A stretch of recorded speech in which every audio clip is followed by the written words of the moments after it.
You're now listening to the Something Good Podcast Network. Please press any key to continue.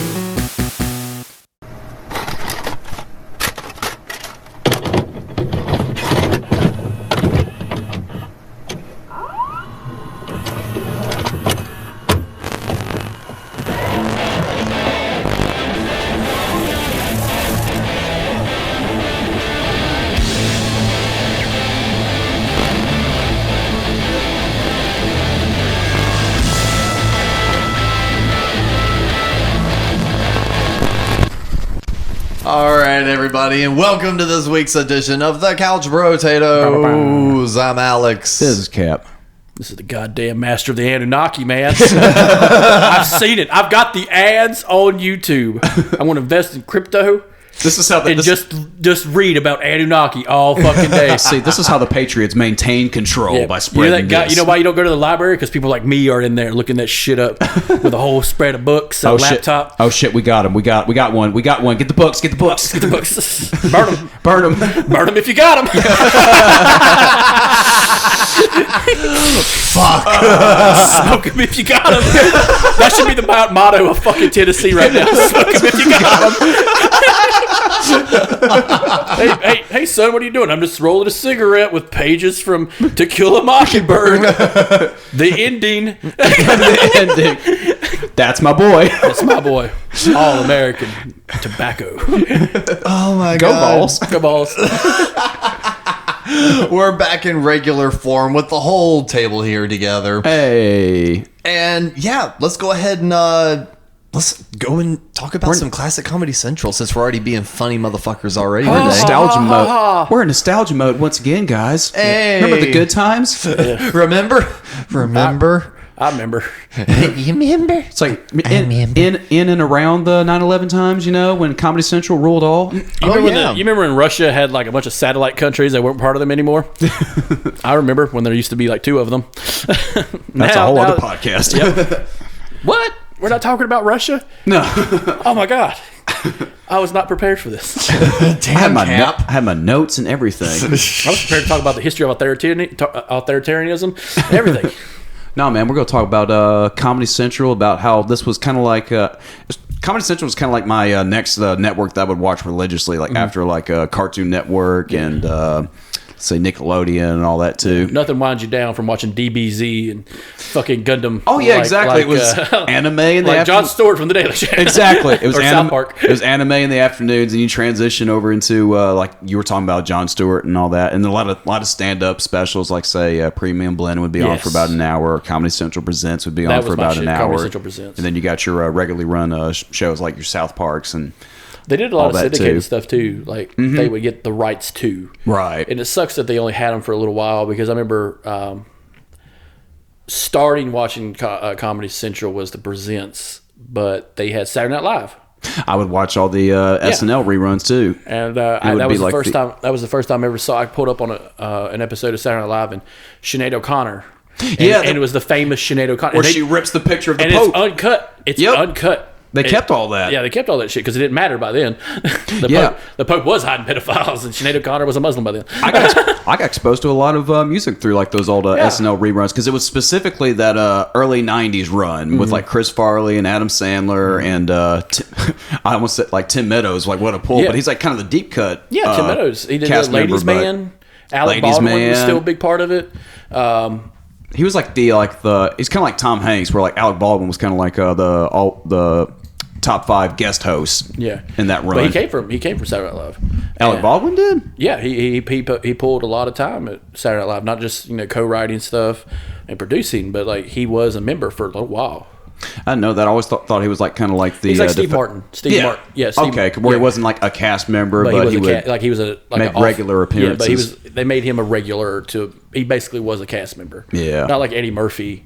He was like a full-on cast member, but it was like mostly around that era and into like the mid to late '90s when Will Ferrell, Chris Kattan, and that was the early 2000s. Yeah, and those are fun. Those like the post 9/11 SNL is fucking hilarious. Or like that was right around when they were doing like the 2001 election bits and all that too.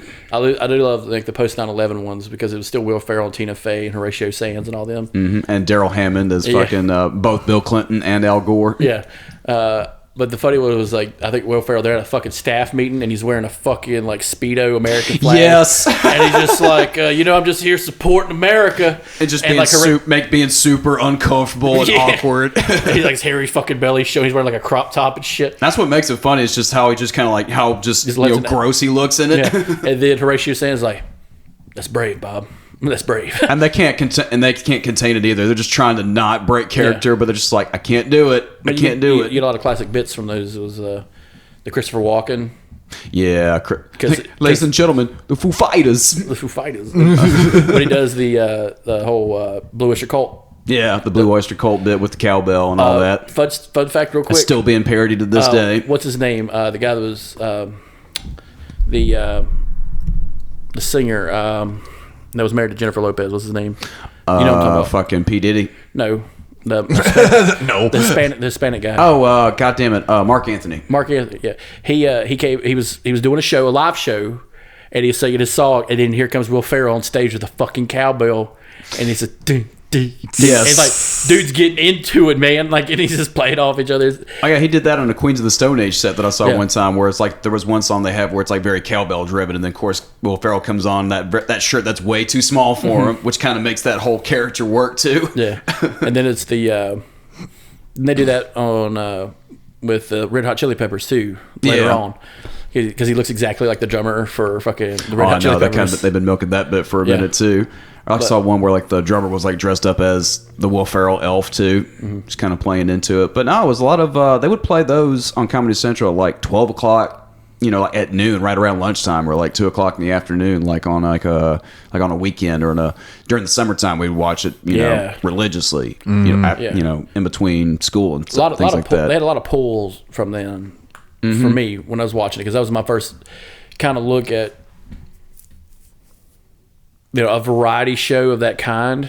Yeah, but I know it came from like NBC, but like when you it would be syndicated. Yeah, and it wouldn't be cut up, because all there's no issues now. Right. Because like the Sinead O'Connor thing, it was an issue because they couldn't re-show it. It was very controversial for the time. But by the time it shows up on Comedy Central, no one gave a fuck about the Pope, because the Pope was dead. Yeah. And Sinead O'Connor was a Muslim. Yeah, that's how I learned about, the early 90s was through those like fucking SNL bits, or like when it was Norm Macdonald doing the Weekend Update.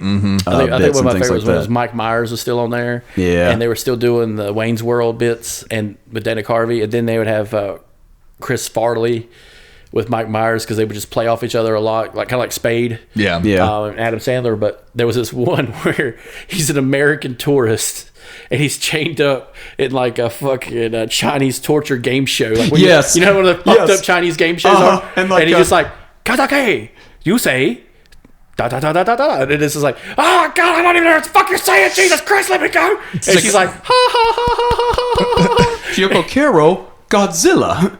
And like the guy's like, is it Godzilla? That's right. You still go in a torture chamber. Yeah. And then they go, zip. And it was like, oh my God, it's so bad. And Mike Myers' Chinese character is just like, ha ha ha ha. Yeah, they couldn't do that now. Nope, they sure as hell couldn't. A little white Canadian man playing an Asian man? No, you can't do that. And we definitely chose to talk about Comedy Central, kind of like the golden era, kind of being like mid to late 90s and early 2000s, because that's really where it just kind of felt like it really hit the stride, because I can literally list off right now all the shows that are theirs. This isn't including syndicated programming. Yeah. This is how many shows they have going on right now with new episodes. This is for original programming, scripted, animation, live action, unscripted variety, and stand-up comedy. Okay.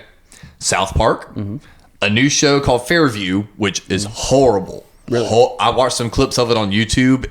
It's bad. I haven't even heard of it. Crank Yankers. Yep. Aquafina is Nora from Queens. That's a funny show. Okay.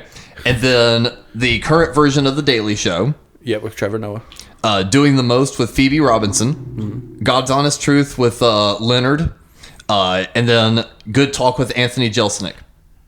Oh, they brought Anthony Jeselnik back? I was going to say. That's a fucking... They haven't canceled his ass yet? That's been going on since 2019. Okay, he's fairly... Because he had... He's great. He's great. But he had his show canceled because of Shark Party. Of Shark Party? That's what did it. That's what put him under. So I know he had. What was the show they had? Was it Too Soon? I think we had too soon with Anthony Jeselnik. Because that was kind of his thing, where it's like, I'm going to tell the joke, whatever that's the too fuck soon. I want to. Well, exactly. But he's like, I'm gonna do it however the fuck I want. And a dude had just got killed in New Zealand by a fucking great white, and he's like, hey guys, dude, hey, shark one, shark party, and all these bitches came out just like shark. So that's funny. Shark party. Now with but that's it. Yeah, and then they have a handful of syndicated programs: The Office, Cleveland Show, Parks and Rec, Friends, Schitt's Creek, Seinfeld, and Brooklyn Nine-Nine. I think Comedy But Central. that's it. That's all they Fox and NBC. That's all they have on the network anymore. Well, they're kind of like suffering the same problem that your regular cable channel is suffering through, where everybody's streaming and nobody's really like giving a fuck. Well, about. that's what's kind of fucked up about streaming right now. So I'm a fan of Parks and Rec. Yeah. I went to go watch it on Netflix. Okay, it's not there. I went to watch it on Hulu because at Hulu I knew it was there. Now it's not there anymore. Mm-hmm. So what's putting nail in the coffin of someone like Comedy Central, where they made a lot from syndication, was the rights. And now Peacock, which is NBC, has now created their own streaming service. Now it's free, but still it's a streaming service. And you still got to go there to watch. And Saturday Night they Live put and premium Parks and Rec. premium locks on shit like that. Now with syndication, I kind of like that aspect because I get to watch a whole series, at my pace. Mm-hmm. But still, if I want to go back and watch a show I really like, let's say FX did that shit.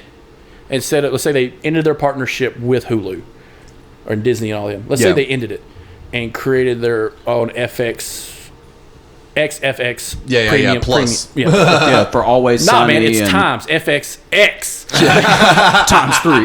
times 3, and you have a tiered system. It's fucking terrible. Actually, but they debut it with the plus sign, and it just slowly tilts. And then you see the shadow of another X, and you realize, oh my god, it's a porn site. Yes, fuck yes. Dennis does D. Ugh. Not my kind of scenario. I don't know why that was the first thing that popped in my head. I understand what kind of stuff you like. We know your search history. Hey, Whatever now. you say, you book You're an burning all-star. incest motherfucker.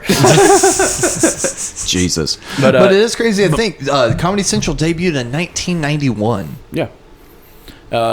I think it wasn't Whitest Kids You Know. I think it was Kids in the Hall?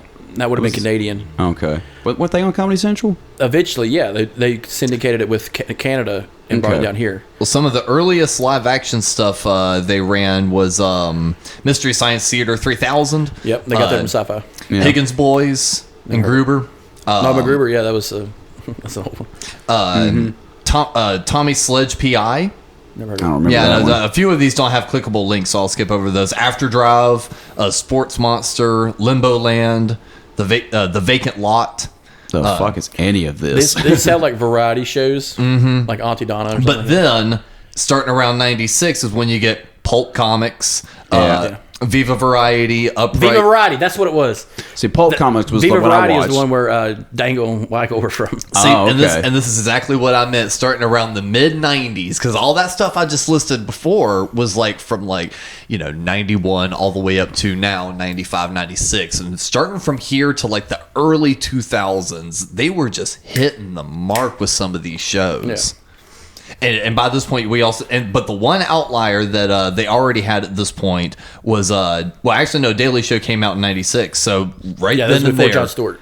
It was... Fuck, I can't remember his name. He became a sports... Craig Kilborn. Craig Kilborn became okay. a sports guy. Yep.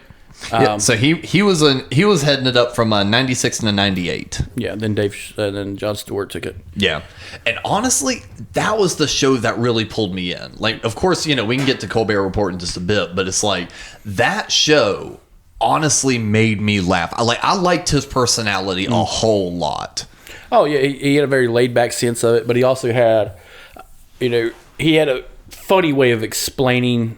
Where it's serious, but it's come on, guys. Yeah, it was that kind of It was something tone you to would it. see, if I told you a story about some dude at a bar, you'd be like, come on, what a dumbass. Yeah. But when you do it with the news, it's very serious. The news is very serious. It's the president, vomited on an ambassador. It's just oh, God. Yeah. It's that kind of sucks. But the dude has to tell it all serious. Jon Stewart is this fucking douchebag. You're like, this is a real story. It's kind of like what John Oliver does now, where it's like where you get the story and you get all the the takes on the. Now that's all right. So John Oliver, he has roughly the same crew that Jon Stewart has.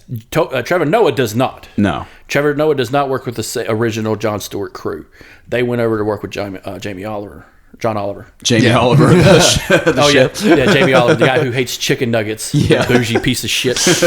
But no, so they do a lot of in-depth background. They don't want to they don't want to be held liable, right? But they also want to be able to tell the truth and the best aspect of that. And they get a week to get all that compiled too, where it's like it's a Daily Show with Jon Stewart or Trevor Noah. You got to remember, in Daily Show in the early days, it's kind of hard to do because all you're doing is pulling a lot of stuff from AP. You guys got to have you don't have correspondence like you would have like a news show. So they had correspondence, but they were like jokes. Yeah, exactly. Like our senior. Drug enforcement. Steve Carell. Steve Carell. He's like, yes, opium problem's bad. He's just wiping the fuck out of his face. Yeah. Well, it's like when Jon Stewart stepped down, they were doing a whole lot of like retrospective episodes, and I think like a whole lot of the cast did like a podcast or something. Yeah, going back. They would sub out when Jon Stewart was out. They would sub out with Stephen Colbert or Amanda B. Or like John Oliver took over for like a month or two. That was fucking hilarious. I watched all of those too. Where's John? Yeah, it's my show now. And he would just be like raising his arms, raising his arms, just like applaud me, because he became an American around that time. He finally his visa ran out. Yeah, he became an American. Well, I would consume that, and then they started syndicating Late Night with Conan O'Brien around the same time too, and I would get a lot of his show was really good. Yeah, around that time period for sure. Conan O'Brien, the show Conan O'Brien, it would be the Late Show or TBS.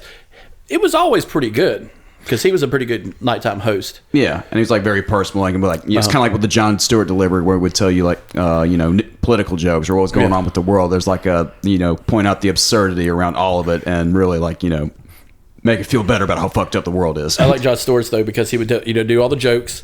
And then he'd be like, all right, and now here's... your moment of zen. Yeah, your moment of zen. Or here's... that was the end. Yeah, the end. Yeah. But like he would do all the jokes and stuff, and his interview would be like, oh, this is so-and-so. He builds houses in Africa while killing warlords. And it's just like, huh. Like, what?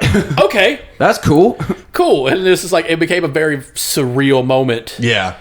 Or he would have a funny person on there, but he would always have that surreal moment. It's like, oh, this is the first woman allowed to read in Saudi Arabia. Yeah. It was just like, and that's always what kind of captivated me about his interviews. And the crazy thing is, most people know this, but Stephen Colbert worked in the background on that show. He was one of the writers. He was one of the correspondents too. Yeah, and I love how they kind of did like the wrestling thing of like, you know what, John, I'm gonna go off and do my own show, and he's like, and I'm gonna have it come on right after yours. And I didn't realize that show didn't start until 2005. Yep.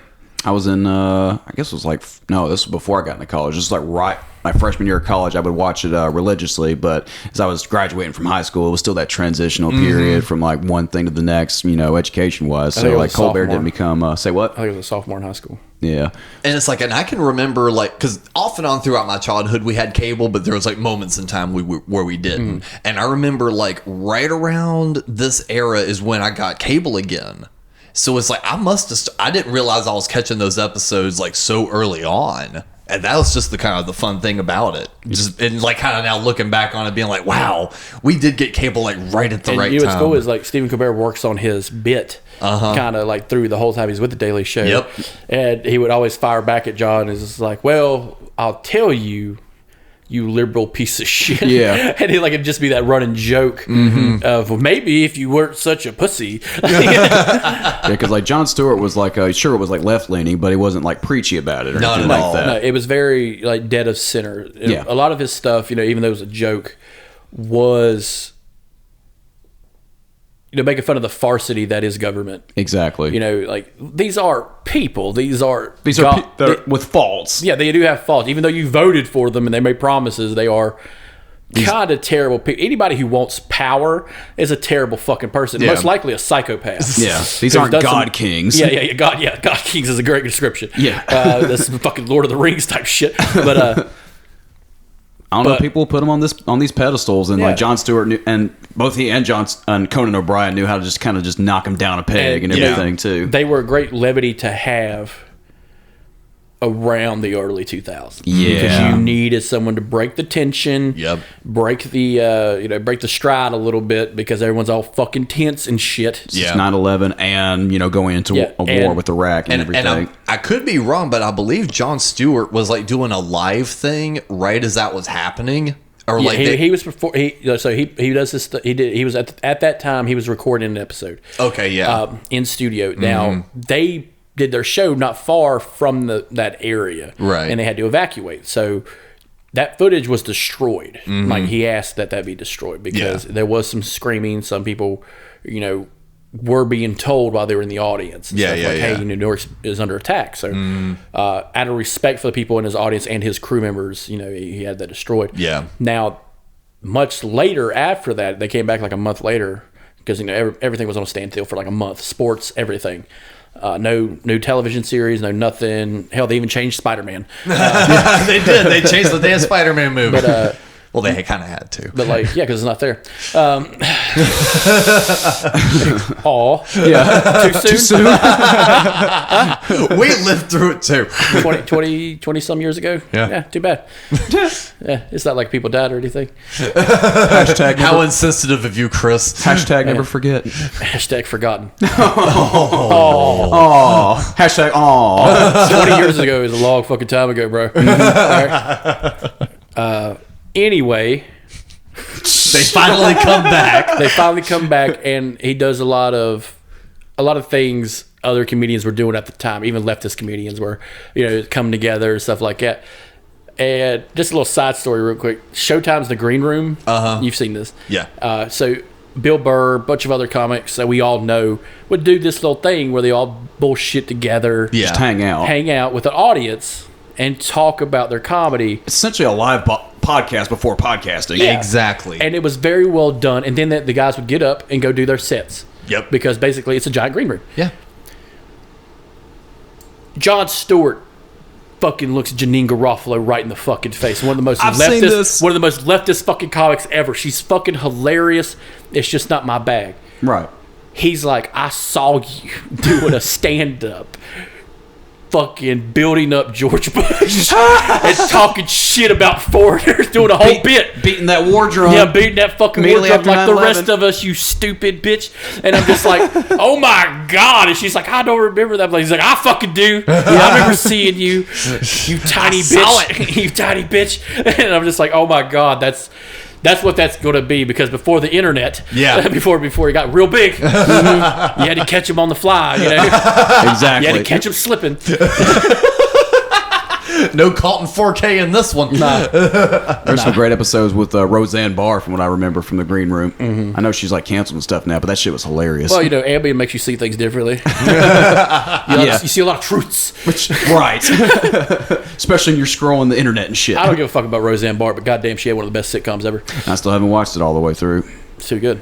I hadn't either. That wasn't on Comedy Central. No, It was. It was syndicated for a little bit. Was It it? may have been, yeah. But like after season 6, it goes to his shit.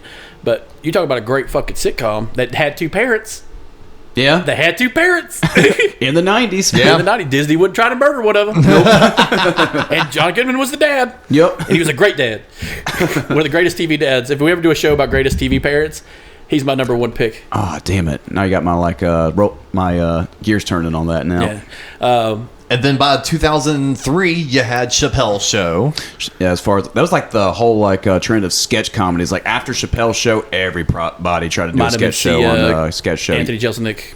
Key and Peele. Key and Peele. They stole Dave Chappelle's show. Yeah, pretty much. Well, Carlos Mencia did too, but he stole everybody's shit. Yeah, didn't he? Wait, talking about sketch comedy shows, here's one. See if we remember. I don't know if I remember bringing this up on our sketch comedy episode. Blue Collar TV. Yeah. Yeah, that went for like 2 seasons. Yeah. Yeah, you probably that one. Okay. Yeah. I just saw that in the list there. I was like, oh, God, yeah, Blue Collar TV. Oh, yeah, I That's grew up that- in that's- Hickville, Tennessee. Of course I saw that But shit. yeah, that's that beyond that pro American Oh, and yeah. what it means to be American. I'm proud to be an American. It costs $1.05. Yeah. And here's Toby Keith with War Drum 2. Yeah. Electric Boogaloo. How Do You Like Me Now? That was How do you like me now? I got in a conversation with my dad about that, About how Toby Keith? No, post 9/11 country. And how weird it got. Yeah. Like, you weren't American unless you listened to Toby Keith or Alan Jackson. Say, the Statue of Liberty is shaking her fist, man. We'll put a boot at your ass. Didn't Waylon Jennings basically say he would kill a cop at one point? Like, Yeah. like, everybody forget that part? Like, what? Outlaw Country was very liberal as fuck in the 70s. Yeah, it was. And then country itself Just took a turn.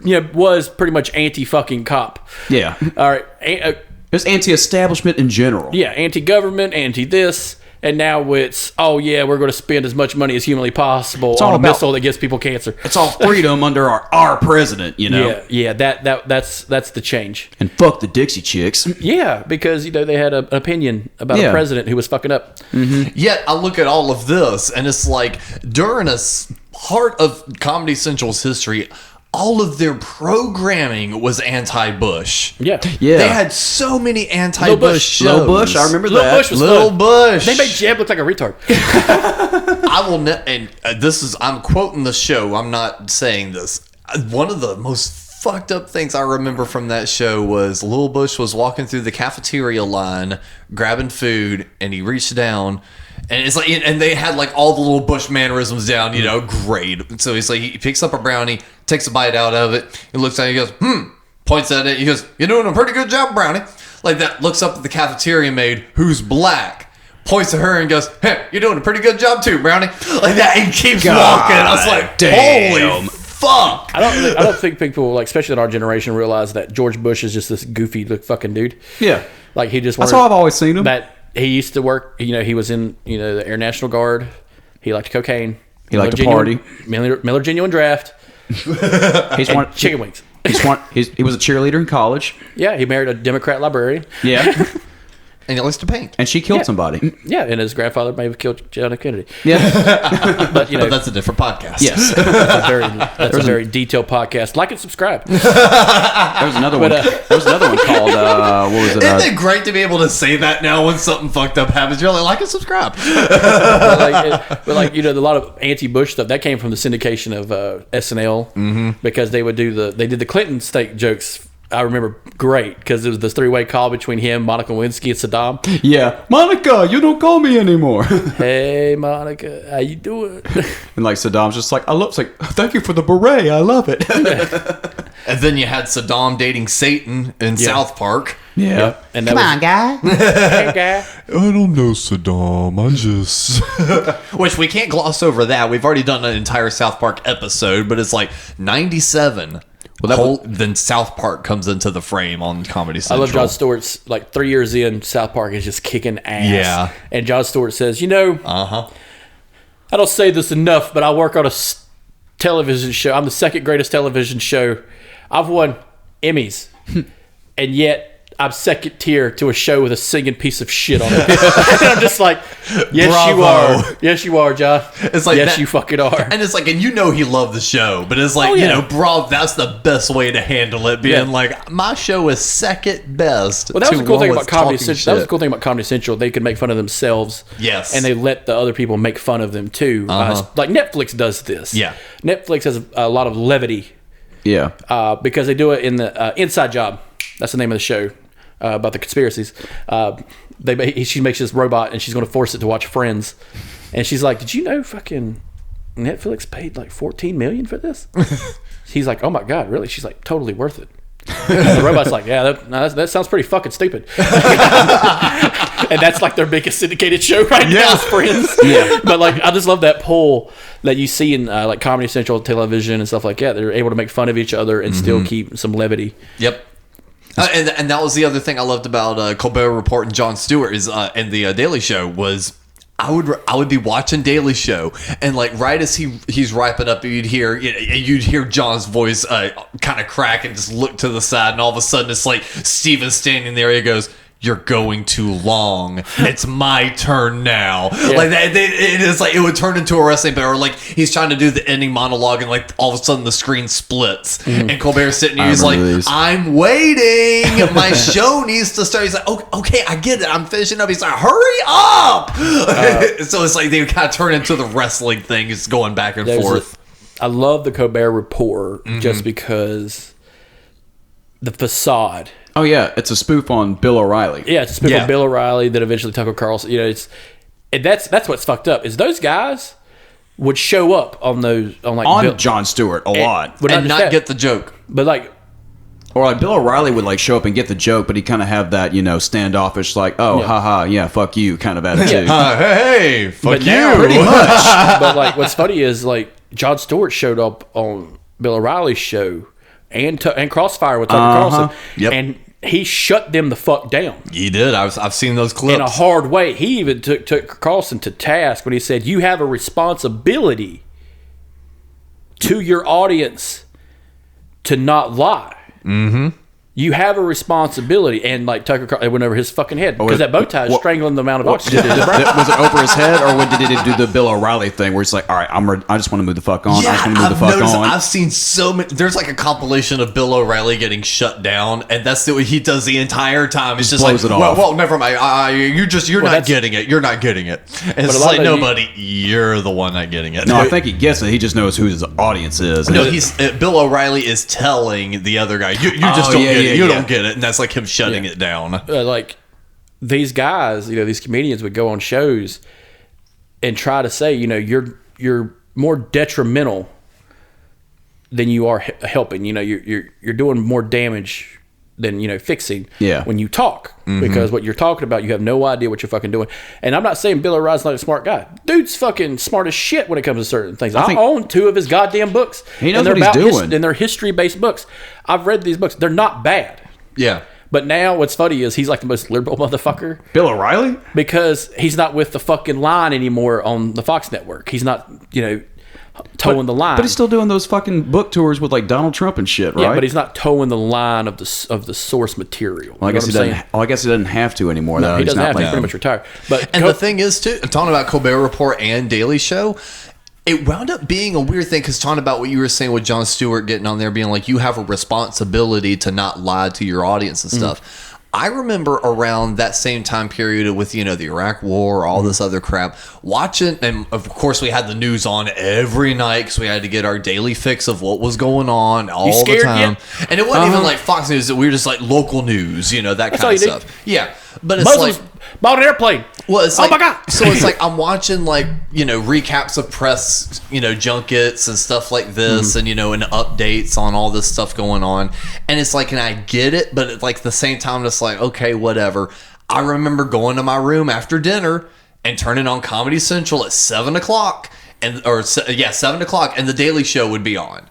And they would be recapping what I just watched on the news a couple hours ago, but with the way they would describe things and make certain jokes, I'm like, okay, I'm understanding and getting this better. So almost in a way, even though they were delivering it with comedy, because I can't include Colbert Report because they would sometimes edit footage and like make parodies of it. But like Daily Show, they would show stuff and make jokes about it and kind of frame it in a different light for you to see things. And it was just levity, it made it a lot more understandable. It brings a lot of levity to the situation when you're trying to explain it in a parable. Yeah. Because it's like, I'm not too far disconnected from y'all's age, but I still was the youngest at the table, and that shit happened when I was in 4th grade. Yeah, but when when there's an active war going on, when you don't have any, you're hearing too much shit from too many outlets. If you can concise it down with one guy who can not make you feel scared, and actually, get the facts out. Yeah. Yep. And just a little bit of and levity. Not freak you out. A little bit of levity goes a long way, and he was able to do that. So was Stephen Colbert and Conan O'Brien too. I mean, that was like that was the time period where I consumed all of it because my folks would watch Fox News every night too. Yeah, and since I was there, I would watch it with them. And then Conan O'Brien would come on afterwards on Comedy Central. And I'd watch his take on all that, and then Jon Stewart, and then later on Stephen Colbert too. Yeah, it's like, and I was never necessarily scared of all that stuff that was going on, constantly throughout the years. But it's like also at the same time, it was like, I was more confused, being just like, how is this like a thing that happens a lot, that kind of thing. It was just like, so being able to see it from like, I was just more or less confused, just being like, oh, this is a new thing that's happened. This hasn't happened in my lifetime yet. Until it becomes normal, fucking 4 years into a forever war. And then fast forward to 2021 and here, or 2022, and here we are just going like, well, about to happen again. But Russia. But with problem with Trevor Noah and really with the Daily Show is that he kind of freaks out a little bit over this, that, and the other. There's not really any levity to it from what I've seen. I've only seen a handful of episodes that kind of there's not gave a me lot that impression. of sensibility. No, and the thing was, not, because this is going to sound kind of fucked up, but he's not from here. Well, okay, neither is John Oliver. Yeah, but John Oliver has his own thing. He didn't try to take over a show from someone who was from here, who was from New York, who had a lot of experience firsthand on what the fuck he was talking about. Yeah. And then, you got Stephen Colbert, who's from South Carolina. Yeah. So he can play off that conservative mentality Which a is lot why better. he was so good at it. Okay. Trevor Noah is by no means less funny or less educated. I'm just saying he doesn't have his I'd hands. argue with that on the funny aspect, but He doesn't have. He's a first generation immigrant too. yeah. Like, that doesn't make him better or worse, but in that case, he's not going to be on caliber of explaining news to Americans for Americans. right. You know what I'm saying? I see what you mean on that regard. So now, if it was, let's say, a policy about immigration, yeah, he'd be fucking hilarious. But when he's trying to explain the history of the United States, it's going to be a little bit harder for him because we all have a different version of it. Right. And if you can bring it together and you know what you're talking about, that's fine. Perceptions are important. But he knows the history of one country over the history of our country. So he's dealing with a struggle there. So I think he was given a bad basket to begin with, trying to he should have just had his own show. They should have just got rid of the Daily Show. That's what I was saying. Just give him his own show, because I'll actually argue with Cap's point. I've seen some of his stand up, and I think he's pretty damn funny. Like, he's got good delivery, he's got good form. And I just think it was the wrong choice for him. What makes his comedy so good is like he's very unique in his story. Yeah. His story is not much different from Elon Musk, except Elon Musk was raised rich. Yeah. Right. They're both from the same fucking place. South Africa, right? Yeah, during the apartheid time. Right. Yeah. But go back to fucking the golden age of Comedy Central. I'm sorry, we went down. I know. Let me tell you about the war on terror and how it's a fallacy about opium. It is still kind of a weird thing, because during the golden age of Comedy Central was in the middle of wartime. Yeah. It's like, and after a couple years of, dealing with it, on an emotional level, the best way to tackle it is through comedy. And so trampolines with, girls jumping on them on the because Man we Show. also had the Man Show around that time. Back when Jimmy Kimmel was, not as scary. Yeah. not as scary. Or it wasn't as, serious as he is sometimes now, too. What's funny, it was Jimmy Kimmel and who else? Adam Carolla. Adam Carolla kind of went off his rocker, but Yeah. they both did. Yeah, I know. I haven't kept up with Adam Carolla. I never thought he was really that funny either. Adam Carolla is a man's man comedian, kind of like Tim Allen. Kind of like Tim Allen, yeah. Yeah, and they have some very weird viewpoints on some things. I eat car parts for breakfast. Blah, And I that hate kind of Muslims. shit. And Yikes. homosexuals. No, Yeah, but- there's a reason there hadn't been like a Jimmy Kimmel reunion yeah. thing, even like on a podcast. Did you ever watch the one that Man Show that happened after Jimmy Kimmel and Adam Carolla?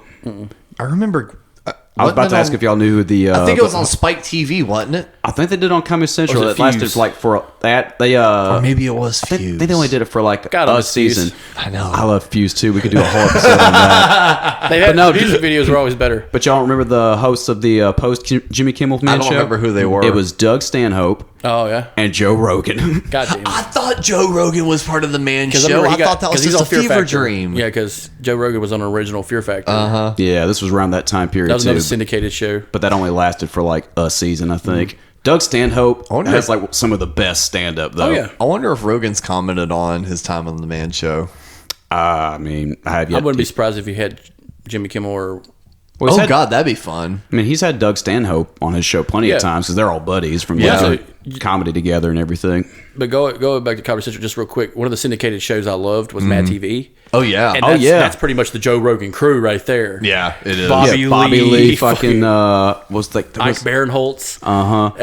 Will Sasso too. Yeah, Will Sasso, Key and Peele, all them guys are from Mad TV, which is a superior sketch comedy show. Oh yeah. to SNL. Yeah, I thought so. But they're allowed to get away with more. It's Fox. Yeah, it was Fox, and then Comedy Central, and they kind of got a Was it Deborah Messing? Messing? She's always like the Whitney Houston characters. Yeah, but they do the whole Price is Right sketch. That was the cool thing about SNL was they had returning sketches, but they wouldn't use them enough. Yeah. But Mad TV, oh yeah, we're coming back, baby. Week after week. 1970s. Price is Right, who's showing up, and it's like fucking Tina Turner, all drugged out. I remember that. And then it was 80s. 80s one was good because it was Jeffrey Dahmer. It was that dude, the tall guy that showed up in that 70s show. Michael McDonald? No, I remember the dude that 70s show where Topher Grace left, the skinny guy. Yeah. Fuck. Oh, Seth Meyers? No. Tall guy. Anyway, he showed up in that 70s show. Before that, he was on Matt TV, and he was fucking hilarious. And anyway, he shows up as Jeffrey Dahmer on The Price is Right. And Oh my God. And we have Mr. Jeffrey. Jeffrey, how are you? I'm okay. Okay. All right. So the price is a 20-pound roast, and it's like $299.99. He's like, okay, Jeff, you might want to speak up, and he ends up winning it, and he goes, and he comes up there like square stepping, Yeah. hey. And it's just like, hey Jeff, what are you doing? He just There's the punchline. There's the punchline. But like they would have like a fucked up cadre of people on The Price is Right. Speaking of a fucked up cadre of people, another show that I probably was a little too young to watch, but I still watched it like hell, and it was funny. And it's kind of a situation of they probably couldn't do it today, and I'm surprised they were able to do it even then. Drawn Together. Oh my God, I forgot about that fucking show. That was raunchy. I actually liked Drawn Together. That was animated porn. Pretty much. Essentially. But you had a Betty Boop character. You had a princess, a superhero, a Foxy. The Fox one. I think that was Foxy Brown. Was that not Deborah Messing from Mad TV? Yeah. That's what I thought. Yeah. And you had a fairy type anime character who's super fucking gay. And then you had like the guy with the big nose. Then you had like the SpongeBob looking character, or whoever the fuck that was. Yeah, but they all lived. It was basically making fun of the Surreal House. From VH1, Big which was Brother a good show. kind of thing. Yeah, but yeah. I'd argue that was probably like the trashiest era of TV. Yeah, because of the writer's strike.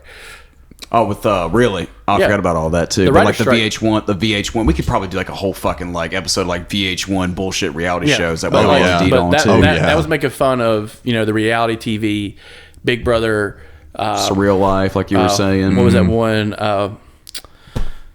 Real World. Yeah, Real World. That's all the same shit. Real World Compton. The best Real World parody was still the Dave Chappelle one. Yeah. My name is Tyree. Yes. I've been to prison. Yeah, Tyree stabbed that motherfucker.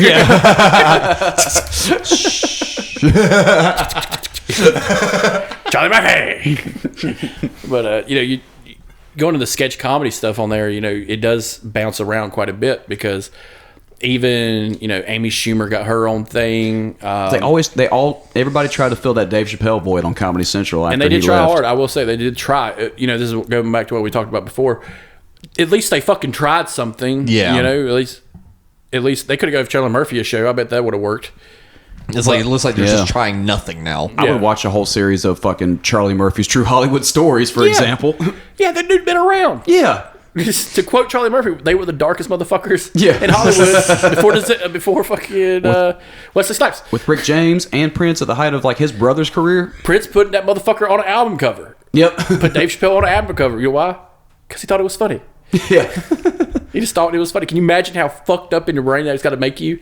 You made fun of someone, he liked it so much, he put you on an album cover? Yeah. Dave Chappelle has a great bit about like, comedians wanting to be musicians and musicians wanting to be comedians. Because like every comedian wants to be a musician, and musicians think they're the funniest motherfuckers in the room. Yeah. And look at us. Yeah. I'm the funniest guy. I can't play instruments for shit. I don't want to play music. I'm the funniest motherfucker in this room. I can't.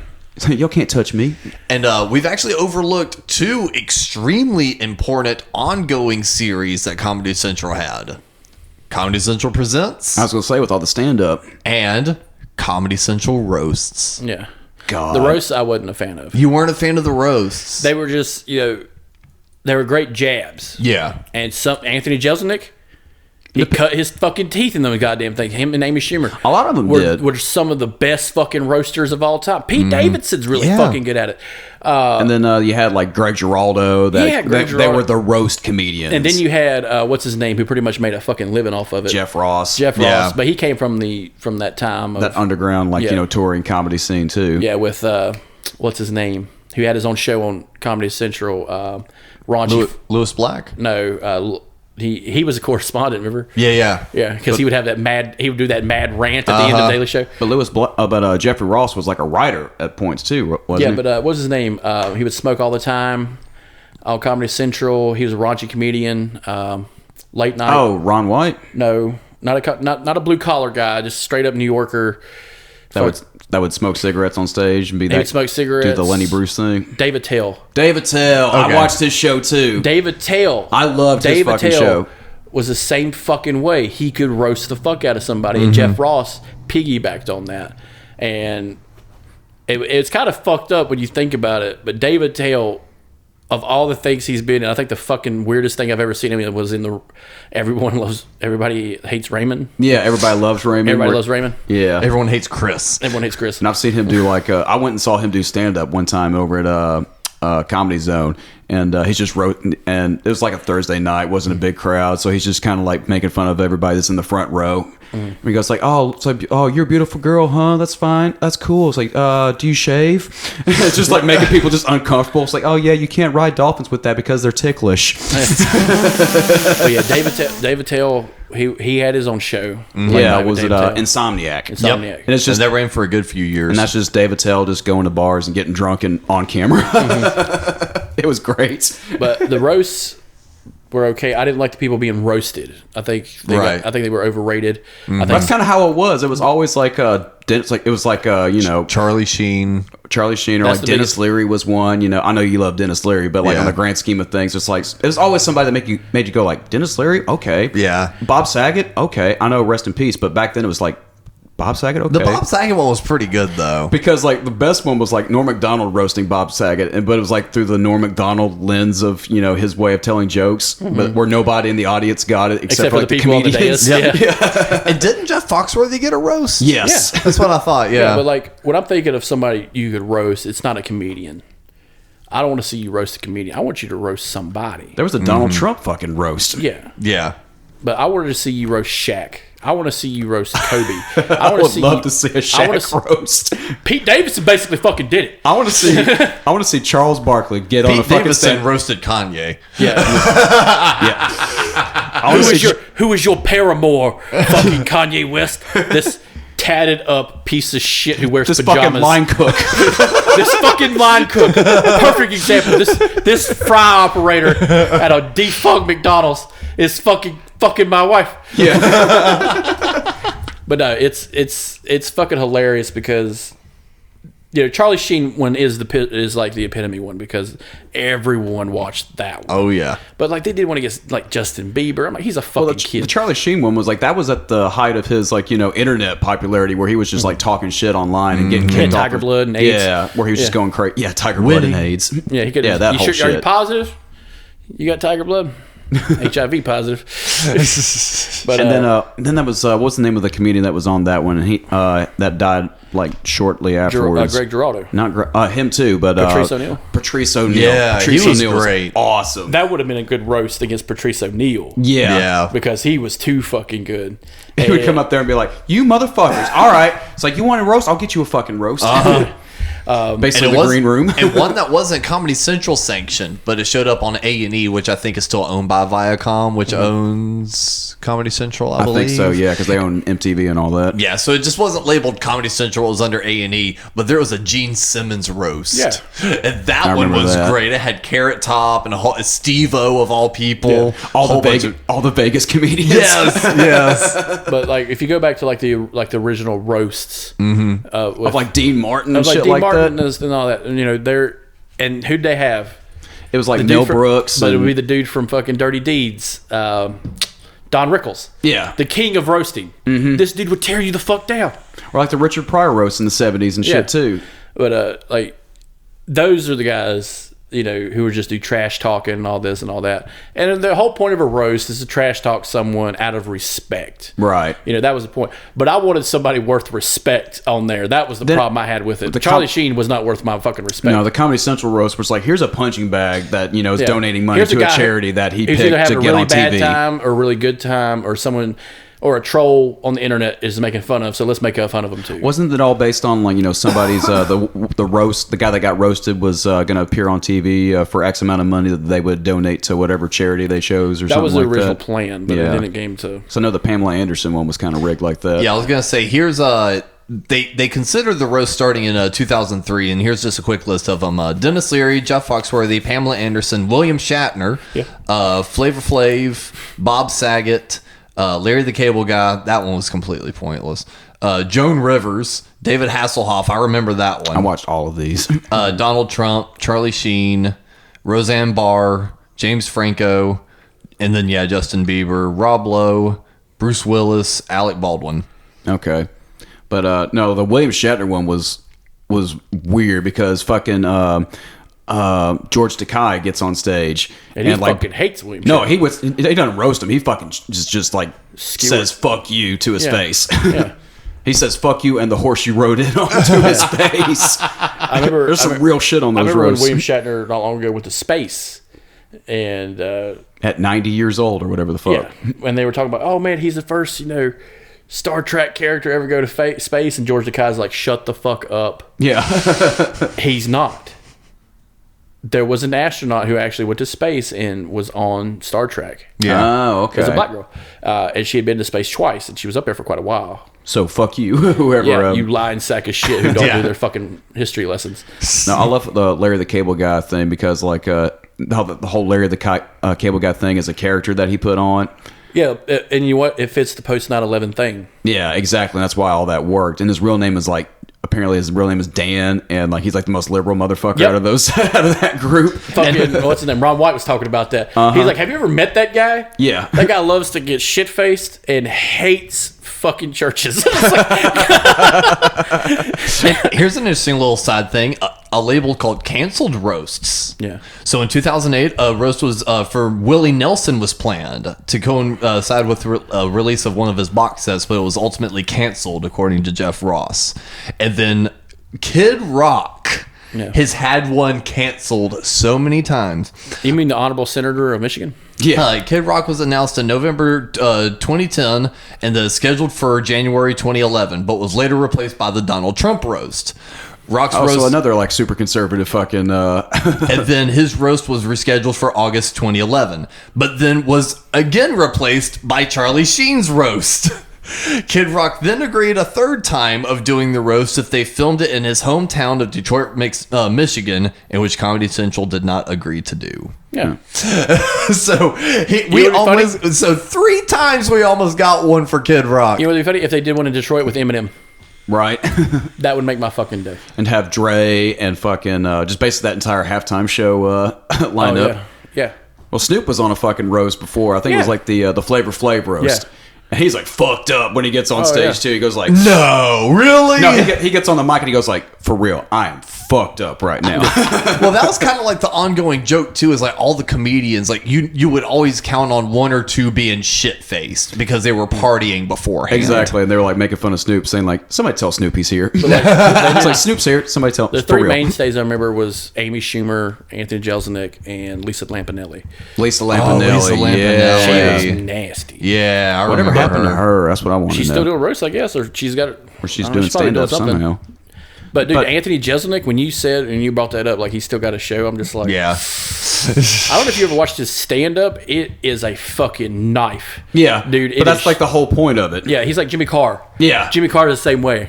But my god! But all the stand-up comedians we got exposed to through Comedy Central, it was like a hub where you could find. Well, when I first saw Bo Burnham.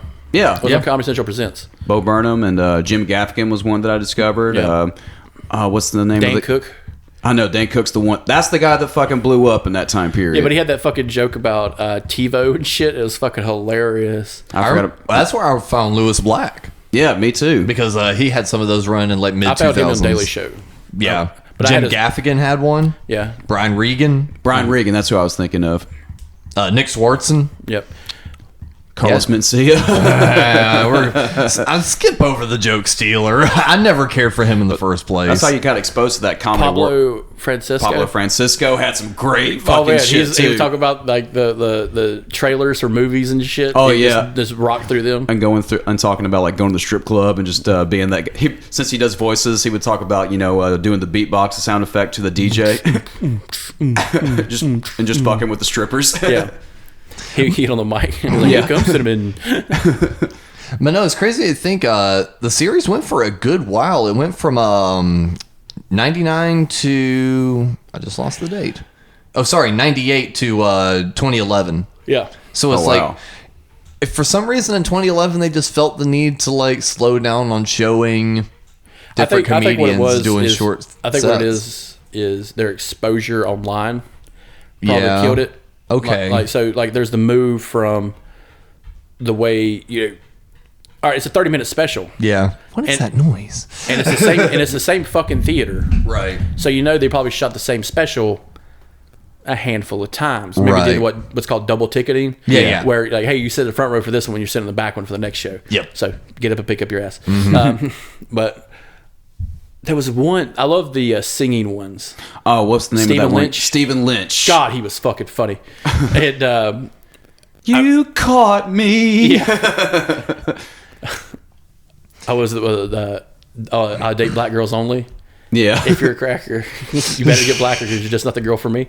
See, there was him, and then there was Dimitri Martin, who would do like with his charts. Yeah, with his charts. Yes, and see, I liked Dimitri Martin was good in short spurts. Yeah, that's what the 30 minutes was great. Yeah, he had his own skit show basically, and it lasted too long. It's like the joke got stale after a few episodes, but like watching the single special of like his big ass drawing board and like using that for the punchline of certain things, it was really it gave you a Gallagher feel. It did. Yeah. Like a prop comic. It was unique, but it wasn't. Yeah. And you're right, it was prop comic, but it wasn't proppy. It didn't give you like the, I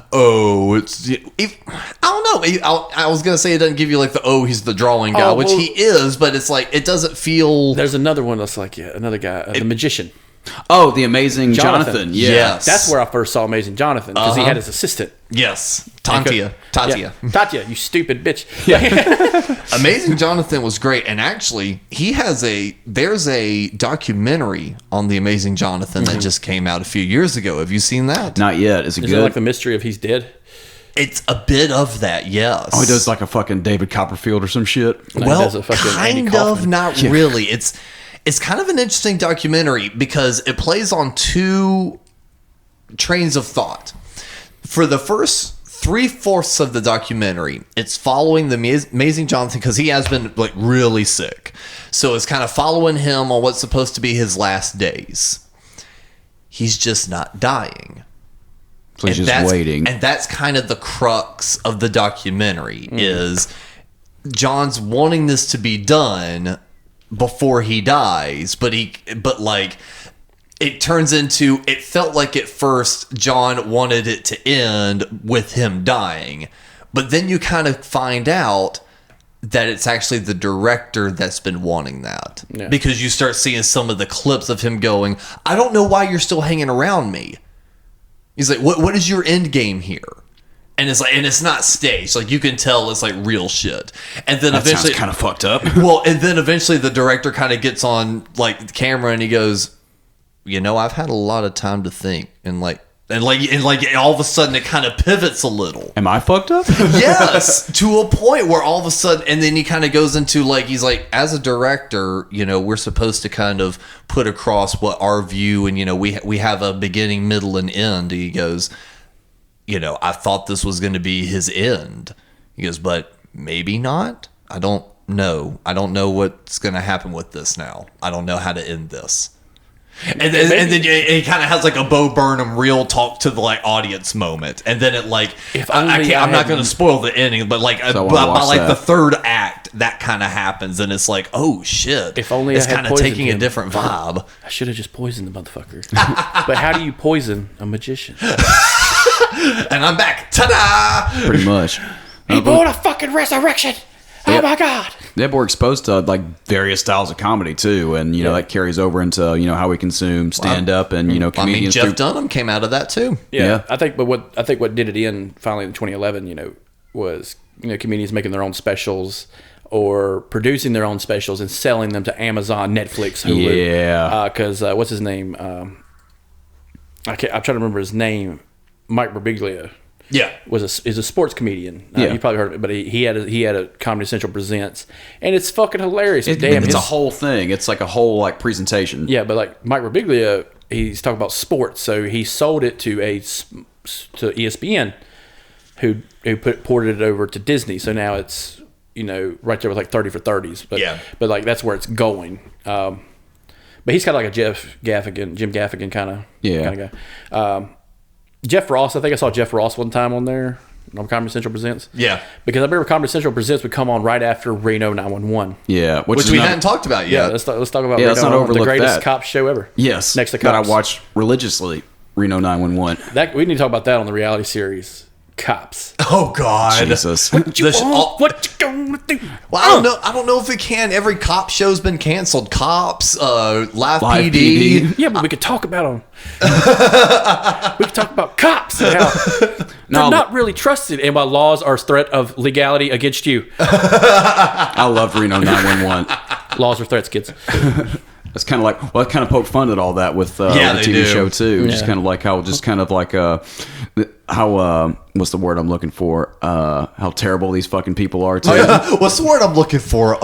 Terrible? Inept. That's the word I'm looking for. You got to remember they live in a town where whoring's legal, so Which kind of adds to it's kind of like hilarious. It's like the Seinfeld thing where like the city of Reno is like a character unto itself. Yeah. yeah, Nick Swartzen's in it. Remember, He's what's his name? Terry. Terry, what are you doing? Hand job's a job. Yeah.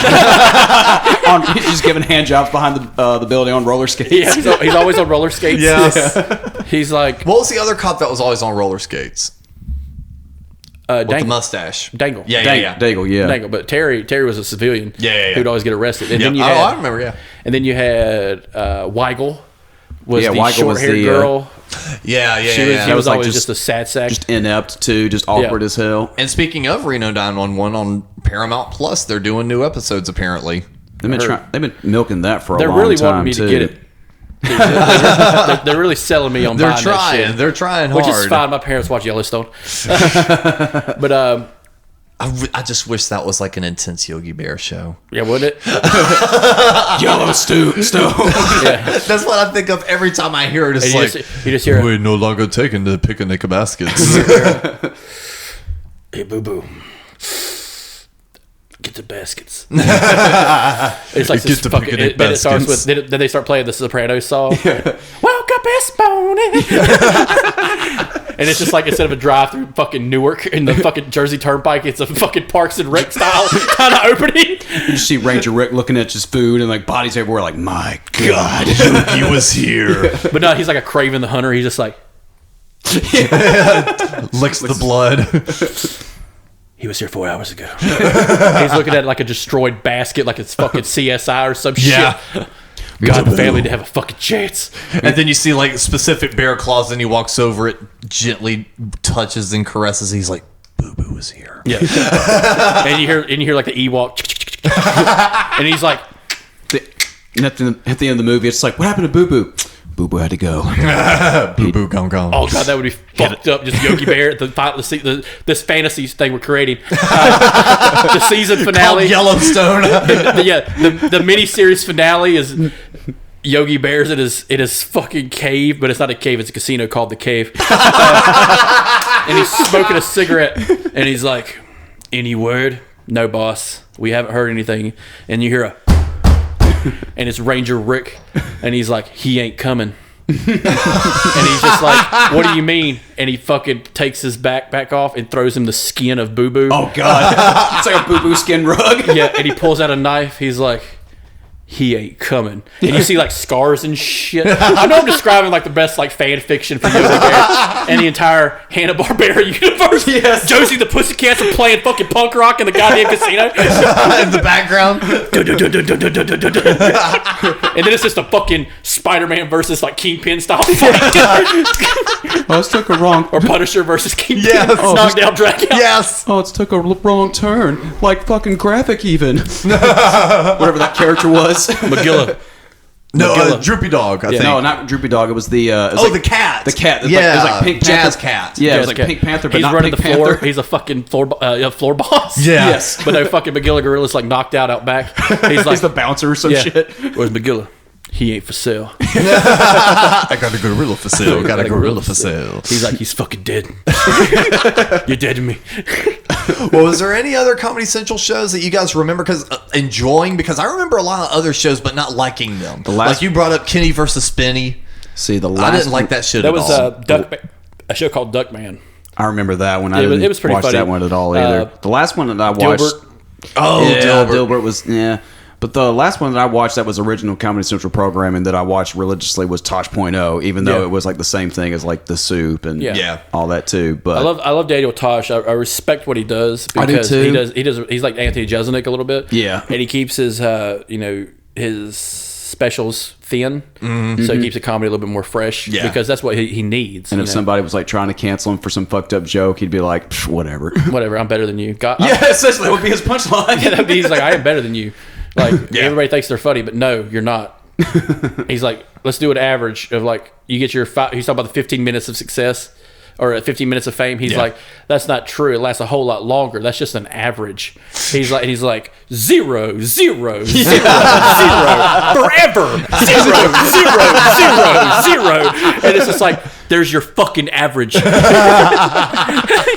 He's like, I've been gifted by God. It's just like holy. So yeah, imagine Like that he's guy a- with like a YouTube, like a commentary series, Yeah. like a soup format. No, and I loved it. And the reason why I loved it is because there was also Attack of the Show on G4, which came before all of those. think- Like I they think- did that, and then the soup came out, Yeah. and then Tosh.0 came out. with the turn of the century, with VH1, MTV changing their stuff already, especially MTV switching over to Daria, Beavis and Butthead in the 90s, kind of led the way for VH1 to do the same, and then Fuse, G4, Well, all these Viacom fringe in general. all those fringe networks came out and been like, okay, we're going to give you the content you used to get. IFC with Kids Yep. in the Hall, Yep. Whitest Kids You Know, other sketch comedy stuff.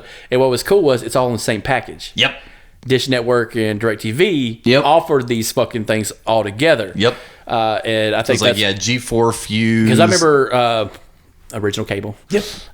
Channel 52 was Sci-Fi. Channel 53 was Comedy Central. Sounds about right. But like 32 was like ESPN. And I thought I had it was like 49. 49. It might have been 49. Yeah. Because they do change it up. Go But on. I remember like going up to 29. 29 is Cartoon Network. 30 and 31 was one of those two was Nickelodeon. Well, yeah, then there was the Nick one was below Comedy Central. I remember that. 'Cause Yeah. 28 was Nickelodeon. Yeah. Okay. And then no, 28 was Boomerang. Yeah. No, I remember Yeah. specifically Nickelodeon being in the low These 30s. things ingrained in our minds. I know. It's why none of us graduated college in physics. No. Let's see, ESPN, then MTV, MTV2, VH1, VH1 Classic, Fuse, G4, Spike was under yep. Fuse. So you- Then they moved it all the way above USA. Yep. To give it prime time. Yep, Spike. exactly. And your ABC family. Yeah, ABC Family. God, man. God damn it. I can remember that shit, but I can't remember shit from the Bible. No. I'm like, what the fuck? I'm never going to remember anybody's Channel phone number 32. ever again. But But I remember my direct TV. I can't remember my password for fucking Netflix, but I can remember that shit. But like, you remember that kind of shit, and you're just like, oh my god, this is how our grandparents can remember the Bible. Yes. Channel 29, 4 o'clock in the afternoon, Jimmy Swaggart. Dragon Ball Z. Dragon Ball Z, yes. So saith the Z. Master Roshi. Well, and again, it was because, you know, Goku fought Frieza in the Great Battle of Namek. And Yep, then, Namek, yes. And then Gundam. The Attack on Gundam. Well, and it's because again we had internet, but it wasn't fast internet. It was a great no. There was a YouTube, but not the YouTube we have You today. can play chess on Yahoo and get yelled at by assholes. Exactly. So it's like we had internet, but it wasn't like this. So it's like It didn't run the world like it does now. So the way we remember YouTube.com or Netflix, the way we remember our websites now is the way we remembered our TV channels, because it was just as much of an experience, just as much as, you know, we have Dropout so we can watch Game Changer or Dimension 20 or, you know, actually. So it's like, how ironic. We're all a bunch of fucking nerds living off each other's fucking streaming services. Yes. Raise your hand if you pay for HBO. No one here at the table, but we're also not using your account. But no, so it's like just how we religiously go back to these apps week after week to catch these new shows. It's the same way it was. It's like, oh my God, no, I've got to remember that channel 31 on Thursdays at 7 o'clock is the new episode of yada yada, and I've got to be home by this time. And you'll even, when I started getting older, I started hearing like mom talking about, oh yeah, I might need to go to the store, this, that, and the other. And I loved going to the store, but I had to remember if it was on X night at 7 o'clock or 6 o'clock, and there was one of my new shows coming on. It was no, I'm staying home, because it's like I couldn't miss my show. You weren't going to be able to watch it again. Now it's, what day does South Park come on? I don't know, but I know it'll be out by the weekend. I'll watch it on Thursday. Yeah, it's like it doesn't matter when it comes on. We'll watch it when we watch it. It'll come back on 11:30. Yeah. Right. They would do that too. It would play like the Encore. It'd be an encore premiere like 11 o'clock at night. That shit probably doesn't happen anymore. No, it just goes into syndication. Yeah. Or what do you call it? The marathons. Well, no, it happens in what do you call it? Every service offers it now. Every cable service offers it now. On demand. Now you have on demand. Why the fuck would I show it twice? Yep. Yeah. Then after like the second show, because it would be I remember when we got DirecTV, we had switched from Dish Network. It could piss me off though, because I was watching a show on a free like Stars thing that we got, and then it's just like, oh, we switched the networks. Do we have free Stars? Like, no. Fuck, I was watching that. Yeah. Okay. Guess I won't see that till it comes out on fucking DVD. Yeah, there's a lot of quality shit on Stars like back then too. Yeah, but, before it went to shit. But we had got it, and it's like, hey, you have the option to record. Yeah, DVR. TiVo. Yeah, you had TiVo built into the box. Now you just had a box. Yep. And we started using that. Dad started recording like every other show he could watch. Yeah. I remember we got Spectrum now. It's a little bit different because you still have on demand and everything. Yeah. But now you can do the scheduled stuff. And now they upped it to where you can schedule 2 at once. Yep. While watching something. So back then that was hard. Oh, you could watch something and record something else. But now you can do all 3. It's in such a short amount of time too. And you know what's fucked up? The technology involved in a cable box is still shit. Yeah, it's horrible. They have horrible. not invested in their peripherals at all. No. They've just gotten so fucking lazy. Like I think the hard drive in a fucking Spectrum box is like 300 gigs. 300 fucking gigs. So they have all these advancements with like streaming and everything else, but the actual like box itself. But like even the performance of the box, like the way it operates, there's no like Still No garbage. RAM. there's no RAM chip in it. There's nothing to kick it on the processing end. It's kind of like a Fire Stick. At least Amazon had, invested in the new Fire Stick, Yeah. which does, I haven't hooked mine up yet, but damn, it fucking works better. I mean, I have the cheap. We're going off on a major tangent, but it's fine. We're wrapping up anyway. I've got one of those cheap, like $30 or $40 Fire Sticks plugged into a TV up there. It fucking works like a charm. Yeah. When I remember buying a $50 Roku and it being a piece of garbage. Well, like, But this thing is like the size of like 3 fingers and like the thickness of my thumb. Remotes just get tinier and tinier. Yeah. yeah, well now you don't need a remote. Now you just got this. Nope. Yep. Yep. You can remotely Got your look cell at phone. Yep. Yep. Why the fuck? Your surveillance device / remote / I radio / And that's classic Comedy Central. Radio 911 though. Yeah. God damn it, I miss it. I do. I miss it. Garcia, Travis. Travis was the funniest. Are you going to watch the reboot? No, I'm tired. They've tried to reboot it like 2 or 3 times. I'm kind of or through. like they've done movies with I'm it. kind of through with the whole nostalgia grab. Yeah. Because the latest thing I saw was a preview for the new Fresh Prince of Bel-Air. Yeah. That's on HBO. And I'm just like, how dare you? I know Will Smith's doing it. I don't give a fuck. Yeah, what are they They're gonna, going to make it like some. they're already like Will Smith and Carlton are already like 50 years old. Yeah, but like they're going to do it. It's a whole reboot. Yeah. Why? Because fuck you. That's why. Because fuck you, we want your nostalgia tears. Hey, we'll have access to it. It'll be on HBO. It won't be half as good as the best episodes. Yeah, I'm with Chris on the nostalgia thing. It's burned out. It's, back to our Futurama thing. Yeah, the Futurama thing. I don't. They did it right. They've done it right. Rescue Me, they did it right. Yeah. Snowfall, they're going to end it fine. Yeah. Hell on Wheels, Just end Breaking it Bad. and have it done. These shows are done. Walking Dead should have been finished. They tried to do it once with Breaking Bad with fucking Torino, El Camino. El Camino, yeah. Yeah, Gran Torino was Clint Eastwood. Yeah, but yeah, racist Clint Eastwood. Yes. But no, I'm just getting tired of these pulls. I kind of want some new material, something worth fresh. my time. And there is stuff on there on the indie scene. Like drop out. These little indie things like Shudder. Yeah. Dude, Shudder's kicking ass with some of their horror stuff. Indie horror stuff too. New directors, new styles of shooting. If anybody's a horror fan, listen to this. Check it out. Oh, yeah. I want an endorsement. Like and subscribe. Sponsor us. I will be a shill for Shudder. But it is kind of crazy, like kind of looking back at like my childhood and stuff. It's like the main networks I remember always clicking on, because G4 did come a little later and so did Fuse, but like the main networks I always went to was Nickelodeon and Comedy Central. And it's like finally looking back at like the list of the shows and kind of thinking back like at how much TV I watched a lot more Comedy Central than I realized, and it probably kind of shaped like my sense of humor kind of growing up and just kind of being interested in more of that weird off the wall, even semi-meta comedy, because they were even experimenting with that. Dimitri Martin did a lot of that meta comedy back then first. I was like, we got, like I was saying earlier, we got like different styles of comedy that kind of made all of us here at the table probably fans of the art form. Oh yeah, because all of a sudden no longer was it this happened to me today. Yeah. It's like there was like with Comedy Central Presents, there was a new style comedian every single time. It's like, oh, you got a Asian lady, a black guy, this guy does props, you got this guy that comes from this background, you've got, it's like all of a sudden it wasn't the traditional white dude up there, hi guys, how are we doing, we're gonna do comedy kind of shit. And now you've got like every one of those comedians has a podcast where they talk about their take on the art form and everything too, which kind of gives it a new But Comedy Central, other than the Presents, they did full specials. Oh yeah. Like Red, White, and Black with Louis Black. Louis Black, yeah. God, I was fucked up watching that. And that was the hub for the art form too. Yeah, the Kings of Comedy. Yeah, Live in Charlotte. Bernie Mac. Live in Charlotte, not a few blocks from here. Yep, that's right. Then you had Blue Collar Comedy Tour. Yep. Then you had the Queens of Comedy that came out later. You had a lot of troops. Yeah, a lot of troops. A lot of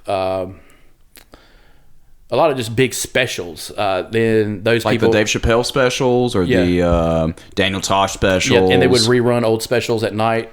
A little bit uncensored. They would run the old Eddie Murphy like Raw and Delirious specials at like midnight. They did midnight. Live on Sunset Strip with Richard Pryor a few times. They wouldn't be edited either. They would include all the fucks and all the bad words and everything too. But syndication wise, I remember Seinfeld being on there for the longest time. Yep, on Comedy Central. It was for a bit, and just for a bit. Then TBS bought it. Oh, okay. And TBS ended up running its syndication for a while. Yeah, that's where I watched it. That was on like TBS. the hospital TV.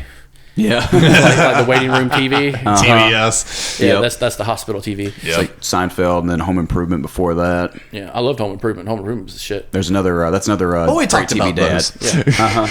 But like syndicated stuff. I think in the gold, like the tippy top was when they had Mad TV. Oh yeah.